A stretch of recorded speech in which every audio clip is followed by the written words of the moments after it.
దేవుని నామమునకు మహిమ కలుగునుగాక. అనుదిన పరిశుద్ధ గ్రంథ పఠనం.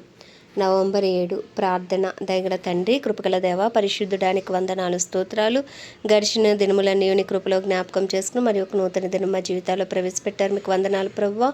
ఈ దినం వాక్యం ద్వారా మాతో మాట్లాడి మమ్మల్ని బలపరచమని, నీకు మరింత సమీపంగా వచ్చే కృపను మాకు దయచేయమని యేసుక్రీస్తు అతి పరిశుద్ధ నామంలో అడిగి వేడుకొనిచున్నాము మా పరమ తండ్రి.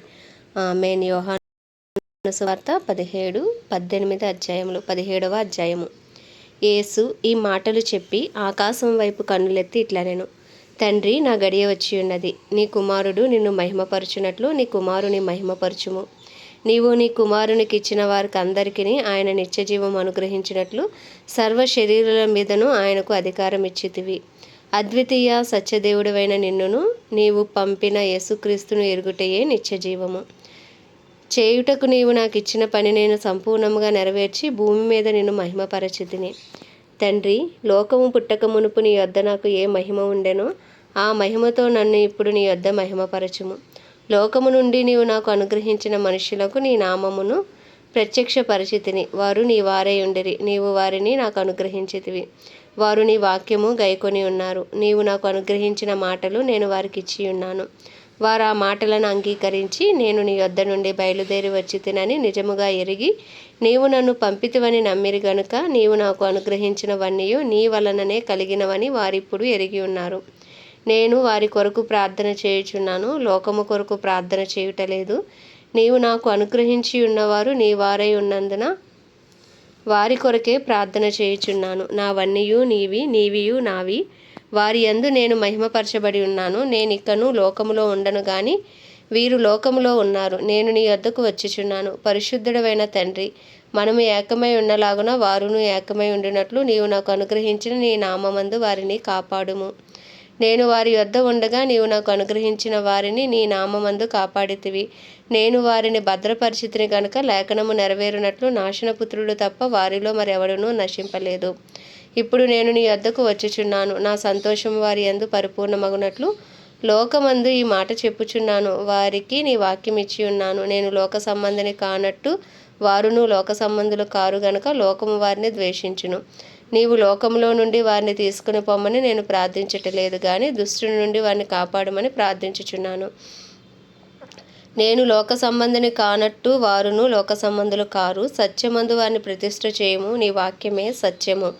నీవు నన్ను లోకమునకు పంపిన ప్రకారము నేనును వారిని లోకమునకు పంపితిని. వారును సత్యమందు ప్రతిష్ఠ చేయబడినట్లు వారి కొరకే నన్ను ప్రతిష్ఠ చేసుకొనుచున్నాను. మరియు నీవు నన్ను పంపితివని లోకము నమ్మునట్లు తండ్రి, నా యందు నీవును నీ యందు నేనును ఉన్నలాగున వారును మన యందు ఏకమై ఉండవలెనని వారి కొరకు మాత్రము నేను ప్రార్థించటలేదు. వారి వాక్యం వలన నా యందు విశ్వాసముంచు వారందరూ ఏకమై ఉండవలెనని వారి కొరకును ప్రార్థించుచున్నాను. మనము ఏకమై ఉన్నలాగున వారును ఏకమై ఉండవలనని నీవు నాకు అనుగ్రహించిన మహిమను నేను వారికి ఇచ్చితిని. వారి యందు నేనును నా యందు నీవును ఉండుట వలన వారు సంపూర్ణులుగా చేయబడి ఏకముగా ఉన్నందున నీవు నన్ను పంపితివనియు నీవు నన్ను ప్రేమించినట్టే వారిని కూడా ప్రేమించితివనియు లోకము తెలుసుకున్నట్లు నాకు అనుగ్రహించిన మహిమను వారికి ఇచ్చితివి. తండ్రి, నేను ఎక్కడ ఉందునో అక్కడ నీవు నాకు అనుగ్రహించిన వారును నాతో కూడా ఉండవలననియు నీవు నాకు అనుగ్రహించిన నా మహిమను వారు చూడవలననియు కోరుచున్నాను. జగత్తు పునాది వేయబడక మునిపే నీవు నన్ను ప్రేమించితివి. నీతి స్వరూపుడవగు తండ్రి, లోకము నిన్ను ఎరగలేదు, నేను నిన్ను ఎరుగుదును. నీవు నన్ను పంపితివని వీరెరిగి ఉన్నారు. నీవు నా యందు ఉంచిన ప్రేమ వారి యందు ఉండునట్లును నేను వారి యందు ఉండునట్లును వారికి నీ నామమును తెలియజేసితిని. ఇంకనూ తెలియజేసేదనని చెప్పాను. 18వ అధ్యాయం. యేసు ఈ మాటలు చెప్పి తన శిష్యులతో కూడా కెద్రోను వాగు దాటిపోయాను. అక్కడ ఒక తోట ఉండెను. దానిలోనికి ఆయన శిష్యులతో కూడా వెళ్ళెను. యేసు తన శిష్యులతో పలుమార్లు అక్కడికి వెళ్ళుచూ ఉండువాడు గనుక ఆయనను అప్పగించు యోదాకును ఆ స్థలము తెలిసి ఉండెను. కావున యూదా సైనికులను ప్రధాన యాజకులు పరిసయ్యులు పంపిన బంట్రోతులను వెంటబెట్టుకుని దివిటీలతోనూ దీపములతోనూ ఆయుధములతోనూ అక్కడికి వచ్చెను. యేసు తనకు సంభవింపబోవన్నీ ఎరిగిన వాడే వారి యొద్దకు వెళ్ళి, మీరెవరిని వెదుకుచున్నారని వారిని అడిగాను. వారు నజరేయుడైన యేసునని ఆయనకు ఉత్తరమియ్యగా యేసు ఆయనను నేనే అని వారితో చెప్పెను. ఆయనను అప్పగించిన యూదాయు వారి యొద్ద నిలిచుండెను. ఆయన నేనే ఆయననని వారితో చెప్పగా వారు వెనుకకు తగ్గి నేల మీద పడిరి. మరలా ఆయన, మీరు ఎవరిని వెతుకుచున్నారని వారిని అడిగాను. అందుకు వారు నజరేయుడైన యేసునని చెప్పగా, యేసు వారితో, నేనే ఆయనని మీతో చెప్పితిని గనుక మీరు నన్ను వెదుకుచున్న ఎడల వీరిని పోనీయుడని చెప్పాను.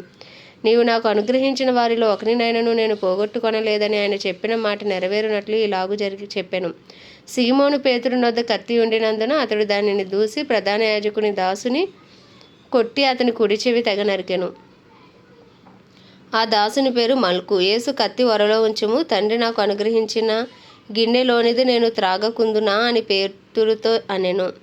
అంతటా సైనికులను సహస్రాధిపతియు యూదుల బంట్రోతులను యేసును పట్టుకుని ఆయనను బంధించి మొదట అన్న యొద్దకు ఆయనను తీసుకుని పోయిరి. అతడు ఆ సంవత్సరము ప్రధాన యాజకుడైన కయపకు మామ. కయప ఒక మనుష్యుడు, ప్రజల కొరకు చనిపోవట ప్రయోజనకరమని యూదులకు ఆలోచన చెప్పినవాడు. సీమోను పేతురును మరి ఒక శిష్యుడును యేసు వెంబడి పోవుచుండిరి. ఆ శిష్యుడు ప్రధాన యాజకునికి నెలవైనవాడు గనక అతడు ప్రధాన యాజకుని ఇంటి ముంగిటలోనికి యేసుతో కూడా వెళ్ళెను. పేతురు ద్వారం వద్ద బయట నిల్చుండెను గనుక ప్రధాన యాజకునికి నెలవైన ఆ శిష్యుడు బయటకు వచ్చి ద్వారపాలకురాలితో మాట్లాడి పేతురును లోపలికి తోడుకొని పోయెను. ద్వారమునొద్ద కావలియున్న ఒక చిన్నది పేతురుతో, నీవును ఈ మనుష్యుని శిష్యులలో ఒకడవు కావా అని చెప్పగా అతడు కాననెను. అప్పుడు చలివేయుచున్నందున దాసులను బంట్రోతులను మంటవేసి చలి కాచుకొనుచు నిలుచుండగా పేతురును వారితో నిలవబడి చలి కాచుకొనుచుండెను. ప్రధాన యాజకుడు ఆయన శిష్యులను గూర్చి ఆయన బోధను గూర్చి యేసును అడగగా, యేసు, నేను బాహాటముగా లోకము ఎదుట మాట్లాడి తిని యూదులందరూ కూడి వచ్చు సమాజ మందిరములలోను దేవాలయములోను ఎల్లప్పుడూ బోధించి తిని రహస్యముగా నేనేమీ మాట్లాడలేదు.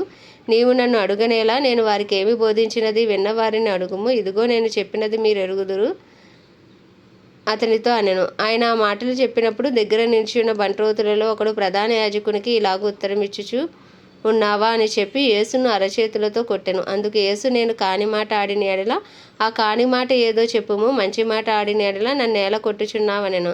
అంతటా అన్న యేసును బంధింపబడి ఉన్నట్టుగానే ప్రధాన యాజకుడైన కయప యొద్దకు పంపెను. సీమోను పేతురు నిలువబడి చలికాచుకొనుచుండగా వారు అతన్ని చూచి, నీవును ఆయన శిష్యులలో ఒకడవు కావా అని చెప్పగా అతడు, నేను కాను, నేను ఎరుగననెను. పేతురు ఎవని చెవి తెగ నరికేనో వాని బంధువును ప్రధాన యాజకుని దాసులలో ఒకడును నీవు తోటలో అతనితో కూడా ఉండగా నేను చూడలేదా అని చెప్పినందున పేతురు, నేను ఎరుగునని మరి ఒకసారి చెప్పాను. వెంటనే కోడి కూసెను. వారు కయప యొద్ద నుండి అధికార మందిరమునకు యేసును తీసుకుని పోయిరి. అప్పుడు ఉదయం ఆయను గనుక వారు మైలపడకుండా పస్కాను భుజింపవలనని అధికార మందిరంలోనికి వెళ్ళలేదు. కావున పిలాతు బయట ఉన్న వారి వద్దకు వచ్చి, ఈ మనుష్యుని మీద మీరు ఏ నేరం మోపుచున్నారనెను. అందుకు వారు, వీడు దుర్మార్గుడు కాని ఎడల వీనిని నీకు అప్పగించి ఉండమని అతనితో చెప్పిరి. పిలాతు, మీరు అతన్ని తీసుకొని పోయి మీ ధర్మశాస్త్రము చొప్పున అతనికి తీర్పు తీర్చుడనగా యూదులు ఎవనికిని మరణశిక్ష విధించుటకు మాకు అధికారం లేదని అతనితో చెప్పిరి. అందువలన యేసు తాను ఎట్టి మరణము పొందబోవునో దానిని సూచించి చెప్పిన మాట నెరవేరెను. పిలాతు తిరిగి అధికార మందిరంలో ప్రవేశించి యేసుని పిలిపించి, యూదుల రాజువు నీవేనా అని ఆయన అడగగా, యేసు, నీ అంతటి నీవే ఈ మాట అనుచున్నావా, లేక ఇతరులు నీతో నన్ను గూర్చి చెప్పిరా అని అడిగాను. అందుకు పిలాతు, నేను యూదుడనా, ఏమి నీ స్వజనము ప్రధాన యాజకులను నిన్ను నాకు అప్పగించిరి కదా, నీవేమి చేసితివని అడగగా, యేసు, నా రాజ్యము ఈ లోక సంబంధమైనది కాదు.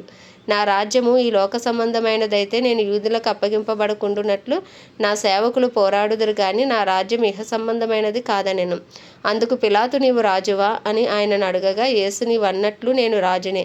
సత్యమును గూర్చి సాక్ష్యమిచ్చుటకు నేను పుట్టి తిని, ఇందు నిమిత్తమే ఈ లోకమునకు వచ్చి తిని. సత్య సంబంధి అయిన ప్రతివాడును నా మాట వినును అనెను. అందుకు పిలాతు, సత్యమనగా ఏమిటి అని ఆయనతో చెప్పెను. అతడు ఈ మాట చెప్పి బయటనున్న యూదుల యొద్దకు తిరిగి వెళ్ళి, అతని యందు ఏ దోషమును నాకు కనబడలేదు. ఆయనను పస్కా పండుగలో నేనొకని మీకు విడుదల చేయు వాడుక కలదు కదా, నేను యూదుల రాజును విడుదల చేయుట మీకు ఇష్టమా అని వారిని అడిగాను. అయితే వారు, వీనిని వద్దు, బరబ్బాను విడుదల చేయమని మరలా కేకలు వేసిరి. ఈ బరబ్బా బందిపోటు దొంగ. ఆమేన్. దేవుడి పరిశుద్ధ వాక్యము మన వినికిడిలో దీవించునుగాక. ప్రార్థన. దయగల తండ్రి, కృపగల దేవ, పరిశుద్ధుడానికి వందనాలు, స్తోత్రాలు.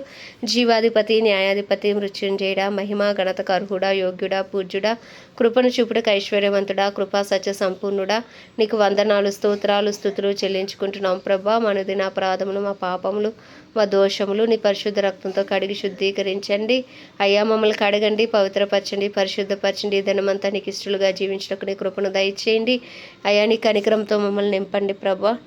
అయ్యా తండ్రి, నీ చిత్తానుసారంగా జీవించేటట్లు నీ కృపను మాకు అనుగ్రహించండి. మా బంధువులు, మా స్నేహితులు, మా ఇరుగు పొరుగు, మా కుటుంబాలను మీ రక్త ప్రోక్షణ కింద ఉంచండి. అందరికీ నాయన నీ గొప్ప రక్షణ భాగ్యము దయచేయండి. అలాగే దైవజనులందరి కొరకు ప్రార్థిస్తున్నాము. ధైర్యంతో వాక్యం బోధించే అనుకూలమైన సమయములను వారికి అనుగ్రహించండి. ప్రభువా, నీకు వందనాలు, స్తోత్రాలు నాయనా. అయ్యా, వారికి నీ కాపుదల భద్రత ఉంచండి. వారి రాకపోకలని కాపుదల ఉంచండి. వారిని, వారి కుటుంబాలని రక్త ప్రోక్షణ కింద ఉంచి వారి అవసరతలన్నీ నీ మహిమేశ్వరంలో తీర్చమని ప్రార్థిస్తున్నాం. క్రైస్తవులందరినీ రూపాంతరపరచండి ప్రభా, నీ రూపులోకి మార్చుకోండి. డినామినేషన్స్ భేదమును తొలగించండి. అందరూ ఏకతాటిపైకి వచ్చి కృపను మీరు దయచేయమని వేడుకొంచున్నాం ప్రభా. నీకే వందనాలు అయ్యా. అలాగే తండ్రి, ప్రపంచ దేశములన్నిటి కొరకు వాటిని పరిపాలిస్తున్న రాజులు, నాయకులు, వారి కింద పనిచేసిన అధికారులకు అయ్యా నీ కృపను దయచేయండి. నీతి న్యాయంతో పరిపాలించడానికి కావాల్సిన బుద్ధి, జ్ఞాన, వివేకమును దయచేసి నీ చిత్తము వారి ద్వారా నాయన, నీ రాజ్యము వారి ద్వారా నాయన స్థాపించమని ప్రార్థిస్తున్నాం ప్రభా. నీకు వందనాలు. ప్రత్యేకించి మా భారతదేశాన్ని హస్తాలకు అప్పచెప్పుకుంటున్నాం. 144 కోట్ల భారతదేశ ప్రజలను రక్షించండి. వారి మనోనేత్రాలు తెరిచి వారి హృదయాలు తెరవండి. సువార్త కొరకు వారి గృహాలు తెరవండి. సువార్తకు విరోధంగా రూపించబడుతున్న ప్రతి ఆయుధము యేసుక్రీస్తు నామంలో లయమైపోవునుగాకని ప్రార్థిస్తున్నాం. మా దేశ ప్రధాని గారిని, ప్రెసిడెంట్, వైస్ ప్రెసిడెంట్లను అయ్యా తండ్రి నాయన, ముఖ్యమంత్రులను, ఎమ్మెల్యేలు, ఎంపీలను, గవర్నర్లను మీ హస్తాలకు అప్పచెప్పుకున్నాం. ఐఏఎస్, ఐపీఎస్ అధికారులను నీ హస్తాలకు అప్పచెప్పుకుంటున్నాం. వారందరికీ నీ కాపుదల భద్రత ఉంచి అయ్యా తండ్రి నీ చిత్తానుసారమైన పరిపాలన వారి ద్వారా మీరు జరిగించమని వేడుకొంచు ప్రభా.